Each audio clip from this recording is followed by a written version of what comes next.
I'm a speech major. I work in politics. This is what I do. Mom says that, we talking about the speech that we both gave at Dad's funeral. I thought, well, why would we wait for funerals to say nice things about people? We'll say it now. That's right.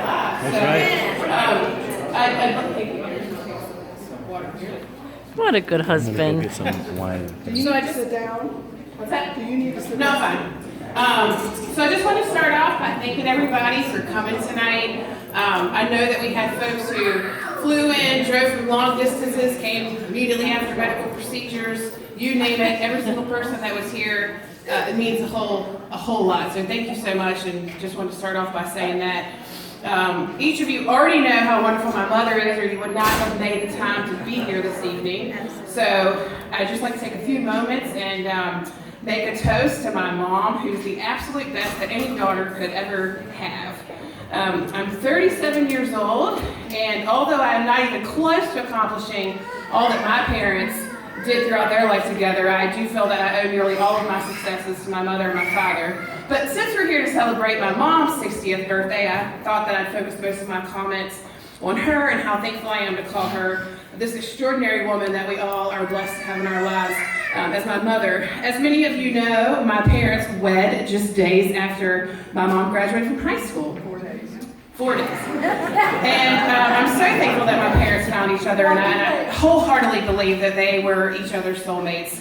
They are a true love story that inspires me every day. And after their wedding, Mom and Dad moved into their glamorous single-wide trailer that I think cost, what, Mom, $400? $400. The first job that my mom obtained after their marriage required her to commute nearly 1 hour each way to her minimum wage job. We were just looking at the minimum wage over there back when you were born in 1960. And of course, Dad was working for the state at the time, although that was very short-lived for anybody who knew my father. Neither of those jobs lasted very long. Mom eventually ended up in the mailroom at Contel, now known as Verizon, where she would ultimately retire from, and many of you know her from. And Dad became a long-distance truck driver. 4 years into their marriage, I came along. For the first 6 years of my life, my mom was essentially a single parent. My dad would leave in his 18-wheeler on Sundays and return home on Fridays, and as you can imagine, he was completely and totally exhausted from driving all over the country that week.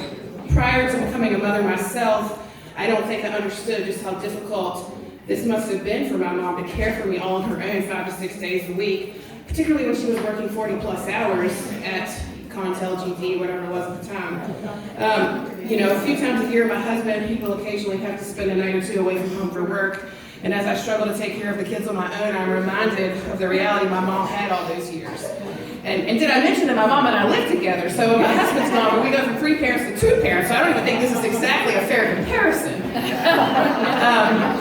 But as most everyone knows, Dad eventually came off the road and opened up his first small business, Virginia Auto Brokers, a used car dealership. Meanwhile, Mom was still plugging away at Contel, GTE, Verizon. She moved her way up from the mailroom to management. Quite impressive. Although Mom was putting in a minimum of 40 hours every week, she somehow always managed to put a 5-course meal on the table each and every night, something I have yet to accomplish in my life. She would bake a cake for nearly every employee at Verizon, as many of you know. She attended every sporting event that I had, chaperoned every field trip that I was on, and she became known as a second mom to several of my best friends who still refer to her with that title today.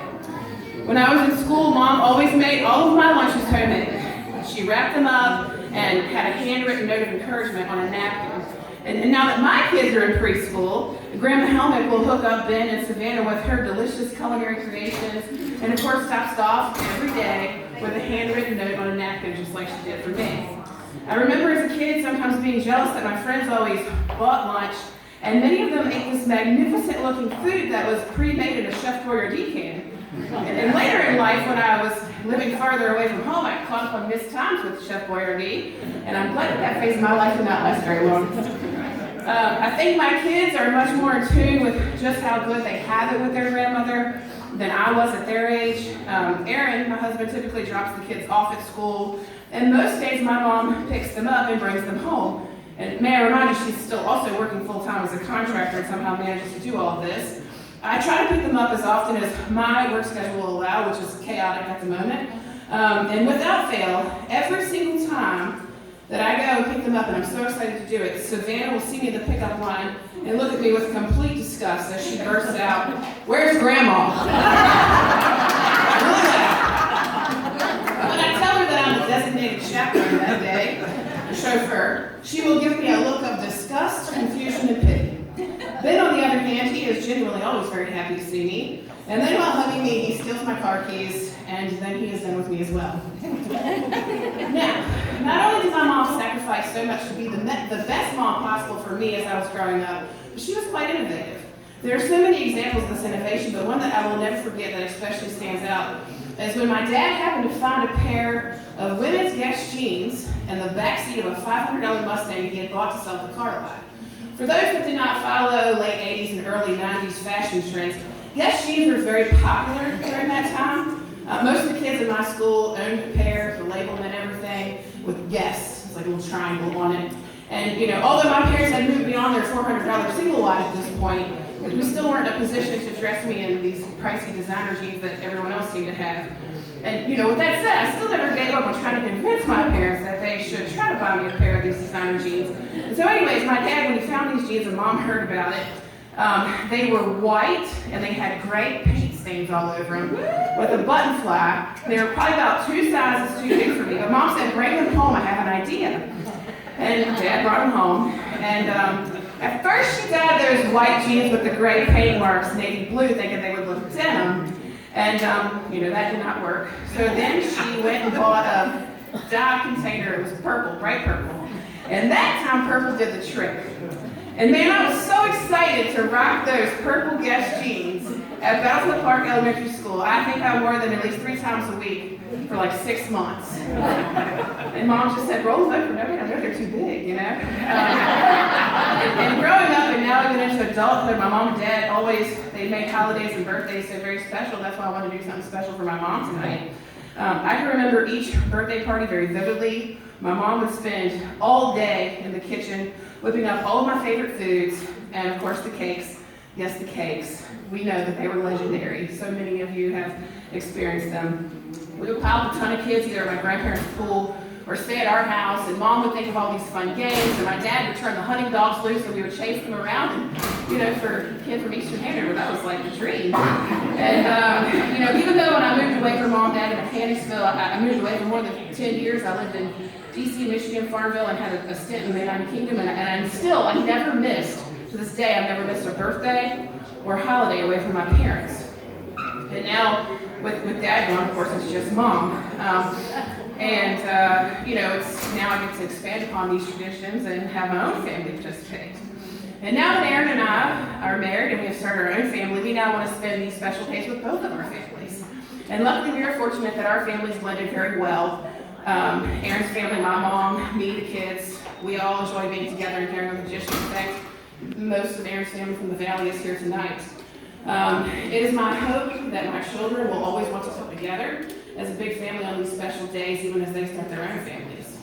My husband has suggested on occasion that maybe I'm so close to my parents because when we met, I only lived about a half mile from them, and now, of course, mom lives with us. However, I reminded him that no matter the distance, my mom never wavered to show me every day that she loved me and she was thinking about me. When I was living in Lansing, Michigan, and for anybody from the Midwest, they do everything with their hand. When I was living in Michigan, my mom got very creative, and she and dad could not drive and see me every week like when I lived in Farmville. They came and had dinner with me every Wednesday. So instead, she started sending me frequent UPS packages, weekly, but sometimes more than once a week. In fact, my local UPS driver in Michigan became my friend and actually gave me a Christmas present because we saw each other so much. She was always at my house bringing me a gift or a package from my mom. And they were always so thoughtful and bringing me comfort. For example, when she found out that they didn't sell Duke's mayonnaise in Michigan, she sent me a jar of it. And she actually had to go to very far heights, I think, to find a plastic jar because UPS won't say glass or something, right, Mom? There's really nothing like a sandwich with Duke's mayonnaise in case you didn't know. And my mom is the most selfless and caring individual I've ever known in my life. When my father was battling and ultimately suffering from stage 4 cancer for 11 months, She never once left his side, and I mean that literally. She would not even shower if my dad was awake, particularly when Dad would have unfavorable scans that revealed cancer growth. He would have incredible anxiety, and having my mom by his side was really the only measure that would soothe him. And if she left, even just to go to the bathroom, he would get very anxious. For many months, Mom and I would drive with Dad to Duke down in Durham, getting him the experimental drugs that we were also hopeful would help save his life. And my mom never complained over these grueling and seamlessly non-ending trips. We would hit the road most days at 5 a.m. and get home close to midnight. Mom would pack her cooler of cancer doctor-approved healthy snacks and goodies for my dad to have. And she'd have it ready to go the night before. And during this time, I was pregnant, emotional, and oftentimes, probably an understatement, very aggressive with doctors and nurses who were trying to find a way to save my dad's life. And Mom, on the other hand, was always very calm in front of my dad. And no matter what hospital we were in, she would make new friends and almost always start a prayer circle with what most would view as strangers, but instead my mom always referred to them as angels. And now that Mom is a widow, instead of wallowing in her sorrow, she has become a mentor and what I view as an angel to so many other widows who have lost their husbands. I have suggested that she formalize all the good work she is doing with so many women and put together maybe an official support group, but she is much too modest for that. There's so much that I'm thankful to my mom for, but in particular, I believe that her constant prayer for happiness is what led me to find my husband, Aaron.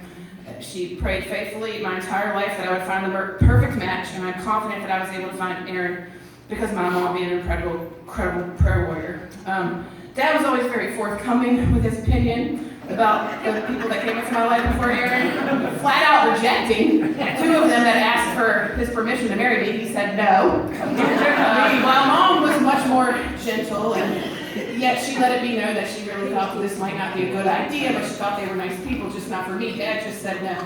And that's all there was to talk about for that one. My family is very fortunate that we can have her involved in our lives every day. My children will be better people because of her being active in their lives, and I know that my mom will be able to teach them all the things that I'm not capable of, and we are truly blessed. And in closing, Mom, I just want to say happy birthday. I cannot equal you in nobility or bravery. I will likely never climb your heights of sacrifice, but know that I will never forget that I am blessed to have a mother like you who is extraordinary in every way.